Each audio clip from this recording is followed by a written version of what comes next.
The next day, an owl flew by and began to suck the blood of the alien who died from the crash. However, the blood of the alien caused the owl to mutate. It grew rapidly and became huge. Near the crash, Peter and Megan were driving to the summer camp. On the way, they accidentally ran into this giant owl. The creature was completely killed, but part of its body was crushed by the car's radiator. Seeing such a huge owl, Megan suggested taking it to the lab for analysis. However, Peter objected to this idea and threw the wounded owl on the grass so as not to be discovered. Later, the two went to the camp. The security guard, Derry, was watching the students playing volleyball on the court. His colleague, Tony, was very dissatisfied with this and asked him to smoke the owl at the site. Because the tourist complained that there was an owl in the room, Derry, who was upset, went to see the boss, Molo. Molo is obsessed with eliminating all kinds of creatures, especially owls. The boss complained to Derry and sent him to finish the work on the owl. Because he hopes to ensure that his park is the cleanest in the country, Derry pointed to the smoke detector and began to spray insecticide throughout the park. Even though there were tourists nearby, Derry,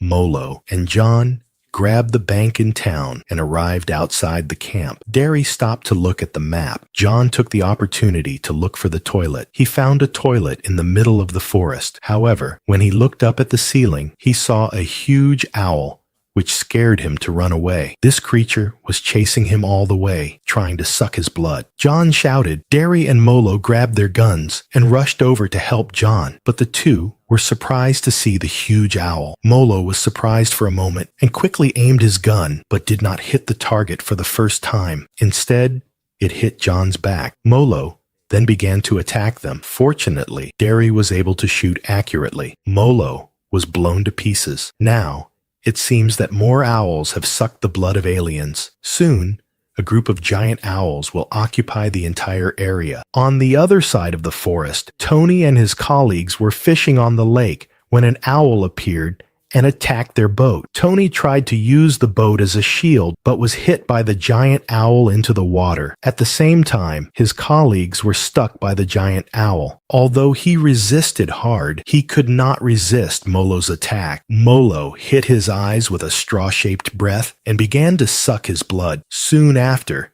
Tony tried to go back to the boat, but another giant owl began to chase him. He was forced to flee into the forest and hide on the tree, but soon an owl was heard. It seems that this giant owl did not intend to give up hunting. Tony ran desperately for his life, but the giant owl trapped him on the tree and then sucked his blood. When night falls, Peter and Megan live in a small wooden house, waiting for the car to be repaired at the repair shop. Unfortunately, the car repair shop called and said that the car could not be repaired within 2 weeks, so the couple decided to enjoy the rest of the night. At a romantic moment in the distance, another couple also enjoyed the night in the woods around the park. A few seconds later, the boy came out to the bathroom, leaving his girlfriend alone in the tent. At the same time, dozens of giant owls approached the area, one of which broke into the young couple's tent. The young woman saw the creature in front of her and tried to drive the giant owl away with a scream, but the giant owl stabbed his leg with a sharp breath and began to suck his blood. Her boyfriend heard the scream and came to help, but the group of people attacked at the same time, completely eliminating their prey. The next morning, Peter came out of the small wooden house and saw a man preparing to leave. Peter helped him. The man introduced himself as Park, a military scientist. He was on his way to the park to investigate a fallen space object. In return for Peter's help, Park invited Peter and his girlfriend to get in the car, but on the way, Park noticed that his radiation measuring device emitted a strong signal, so he decided to check the scene. Megan took the opportunity to admire the scenery in front of the bridge. However, when she looked down at the lake, she saw a boat passing under the bridge. The body of Tony's colleague on the boat had been killed by the giant owl. The three of them dragged the small boat to the bank. The three saw a victim with a serious eye injury. What's worse, the body seemed to have been completely drained of blood. When Park saw this, he said he needed to report it to the authorities immediately. So, the three of them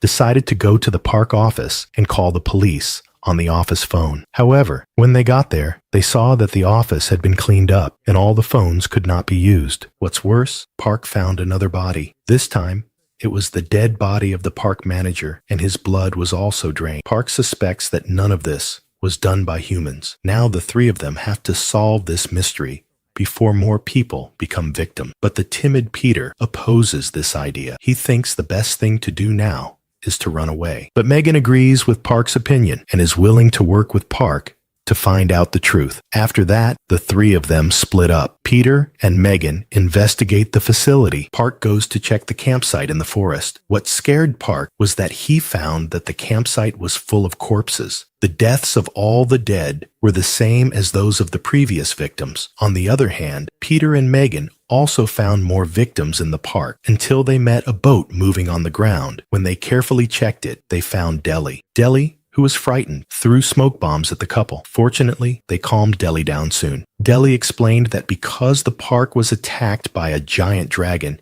he had been trying to hide. That's how he survived. The two then took him to see Park to explain the situation. When Park found a dead body, Megan quickly deduced that it was an Aegean mosquito, according to the dead body. This is the mosquito that spreads dengue fever. But for some reason, there was a rapid growth. In the face of this situation, Peter insists on running away before more mosquitoes appear. Park agrees, but first they have to go back to the city and call for an army to fight against the mosquito invasion. But he was worried that his garage Jeep was not fast enough and the protection was not strong enough. He may not be able to resist the possible mosquito attack on the road. Deli then took them to a car park. After everyone moved the driver's body from the driver's room, the four of them were ready to drive away. Park found the key was not in the car and ran back to look for the key on the driver's body. At this time, everyone heard the sound of a mosquito getting closer and closer and shouted out to Park. After Park successfully found the key, he drove the car to the highway. This journey continued until nightfall. On the way, they met one of the bank robbers, Neil. He was begging for help on the side of the road. Park got out of the car and talked to him, but he didn't expect it to be a trap. Bojue appeared from behind the tree and pointed his gun at Park. The two brothers asked to take the car. Then Neil ordered Peter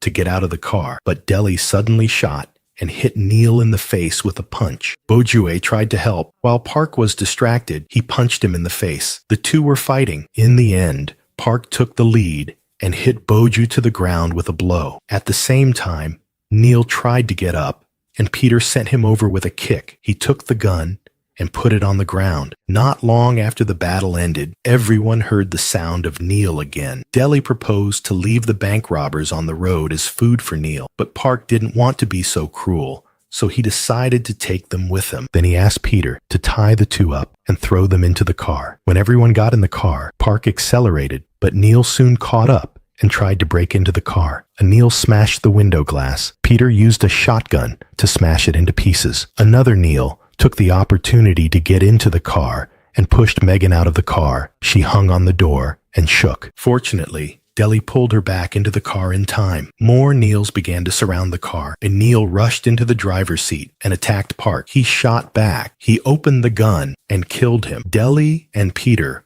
also fired at the Neils, but more Neils rushed into the car. One of them stood still and looked at Neil. Neil screamed desperately. Bojue struggled to get out of the rope and finally got out of it. He asked Megan to give the axe to himself or Neil would be killed. Unexpectedly, Megan handed over the weapon. Bojue used the axe to kill Neil, but this robber turned against Megan at random and threatened to hand over the car. In order to force them to save the meal, he cruelly used the axe to scratch Megan's face. At this time, Megan saw a wrinkle on the wall. She quickly picked it up and stabbed Bojue in the abdomen, then take the opportunity to get rid of the handcuffs. At this time, Neil was still attacking the car. One of them bit Deli's leg. The other one hit the tire, causing the car to overturn in the middle of the road. Fortunately, no one was seriously injured, but they need to find a place to hide before Neil returns. In the chaos, Park found a tunnel leading to the city's sewer. Let's get in there. Everyone, including Bojue, obeyed the command, but Neil was still in the car because he remembered the money he stole. He stayed in the back on purpose. Then he was soon surrounded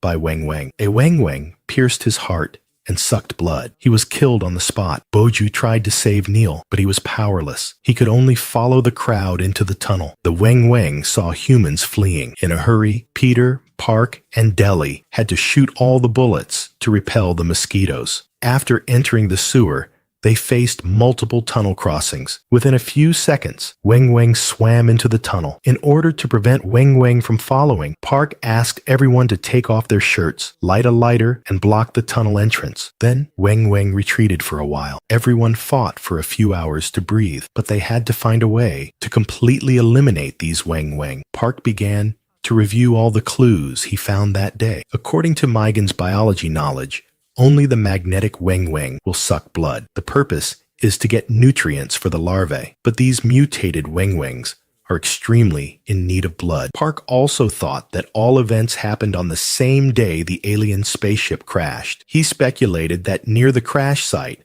more creatures may have come into contact with alien matter. Not only Weng Weng, other animals may have mutated. This made the situation more urgent. The next day, everyone decided to track down Weng Weng's source. They went back to the car. Park used a radiation detector to check Neil's body. The device showed a strong radiation signal. Park decided to follow the signal to find Weng Weng's nest. The signal of the detector led them to the remote farm where the alien spaceship crashed a few days ago. 5 people were divided into 2 groups. Maigen and Park continued to look for radiation clues. The rest entered the farm owner's house for investigation. Dory went to the basement to check. After looking around for a while, she returned to the living room, but she didn't notice the bathroom door in the basement. She just opened it herself. A few minutes later, Park and Maigen returned, but they hadn't found the head of the series of incidents. When nightfall came, everyone decided to stay overnight in this house. They used a wooden door frame to reinforce the defense. Dory later found a chainsaw in the garage. It is said that it is exactly the same as the prop used by his actor in the movie The Killer in Texas. Despite the defense measures, Pete reminded everyone that there were only 5 bullets left in the gun. It must be left until the last minute. Park tried to repair the radiation detector to expand the scope of the investigation, but the equipment was damaged on the way. As the situation worsened, Park was a little annoyed. Maigen comforted him, saying that everyone had worked hard all day. Now the most important thing is to have a good rest. Park accepted the suggestion and went to the living room to meet with everyone. He tried to divert attention in the following night. In the conversation, Park revealed that he was a retired soldier with combat experience, but had never seen such a terrible giant attack. Dory also said that he was a soldier, and Pete said that he had never joined the army and was just a member of the school's children's army. When he heard this, everyone couldn't help but laugh, but the relaxed moment was soon broken. Maigen heard a noise outside the house. Just as she was worried, the giant dog woke up again and quickly encircled the entire farm. Although the door and window were reinforced with wood, the power of the dog was far greater than expected. Within a few seconds, it began to break through the blockade and enter the house. A dog rushed to Dory. His legs were injured, and he was still on the ground. When he saw the dog, he wanted to kill him. He shouted out loud, but Park was busy blocking other dogs from breaking in. Dory then swung his chainsaw and cut the dog in half. Pete also encountered a dog. He was knocked over on the ground and was about to be bitten. Although there were only a few bullets left, he had no choice at this time. He could only shoot with a gun. The gun was blazing, and the dog was blown to pieces. He hurried to help Dory. He tried to pull the dog on Dory. In a panic, he pulled off the dog's wings. Dory took back the gun and was ready to fire, but he found that the bullets had been shot out. Now, they could only use the furniture and items in the house. Maigen picked up the axe and cut a few dogs to death. Suddenly, a dog tried to break in through the kitchen window. The dog happened to be on top of the kitchen stove. He quickly opened the gas stove and lit the dog. Then, with the help of Pete, he pushed the dog out of the house. Pete continued to cut the dog with a saw. Patrick threw the dog out of the door. After everyone had barely cleaned up the dog in the house, they reinforced the windows and barriers again. But there was still a dense mosquito net outside the house. Soon, they would break into the house again. What's worse, they heard a strange sound coming from the basement. Patrick and Dory went downstairs to check. They found a mosquito nest. There were hundreds of worms scattered inside. They hurried upstairs to warn everyone, but they didn't notice that a worm had hatched behind them. A giant mosquito broke out of the shell. Patrick suddenly realized that this was the farm where the spaceship crashed. Now, It has become a giant mosquito nest. In order to completely end this disaster, they had to blow up the whole house, along with all the worms. They didn't have explosives. The only way was to use the gas pipe of the farm to make an explosion. But Patrick warned that after the explosion, they had almost no time to escape the house. Everyone then took the rope out of the house, put it on the wooden board, and waited for the signal from Patrick. When the time came, they pulled the rope and let the worm in, luring them to the explosion center. Patrick used the wireless power device found in the house to transform it into a simple lighter. Now, everything is in order. The next step was to destroy the gas pipe. Some of the pipes were in the basement. Patrick and Deli had to go downstairs again. When they opened the door, they found a worm waiting for them. After killing the worm with an axe and a knife, they entered the basement and found the gas pipe. Deli used an axe to cut off the gas pipe. The gas began to spread quickly. At the same time, Patrick smashed the pipe under the water tank. Soon, the whole house was filled with gas. Finally, they had to pull the rope to open the wooden board and let the worm into the house. Patrick set up a timer on the radio. The device will start in 3 minutes. Everyone needs to evacuate before the time is up. After the timer started, everyone pulled the rope and let the worm in. Then they locked themselves in the kitchen. There they found a small rope lifter. They could lift it to the roof and escape from the roof before the explosion. Peter and Megan climbed to the roof first, but when it was Deli's turn, the lifter could not bear his weight. He fell directly into the basement. Deli could not climb to the roof, and time was tight. Patrick decided to stay alone and rushed to the basement alone with the chain. At this time, the worm was incubating. More worms came to attack him. Patrick was trapped in the kitchen. The worm blocked the way. He could only wait for the judgment of fate. There were only a few seconds left before the explosion. Megan and Peter climbed to the roof and jumped out of the house. Safety was in the garden. They ran as far as they could. When the timer went off, the whole house exploded. All the giant worms were completely destroyed. A few hours later, it was dawn. The couple began to look for friends. Although they did not expect everyone to survive, what was surprising was that Patrick hid in the fridge at the last moment to block the explosion with the shell of the fridge and luckily escaped. However, Daryl and Patrick did not survive. Their sacrifice replaced the giant worm's destruction. In the end, Megan, Peter, and Parker had to go home. However, the bodies of the aliens are still missing. There may be new mutated disasters in the city. Okay, that's it for today's video. If you're interested in this movie, why don't you go and see the original film? If you think my explanation is good, please give me a like. Your support is the biggest motivation for me to continue to create. See you next time.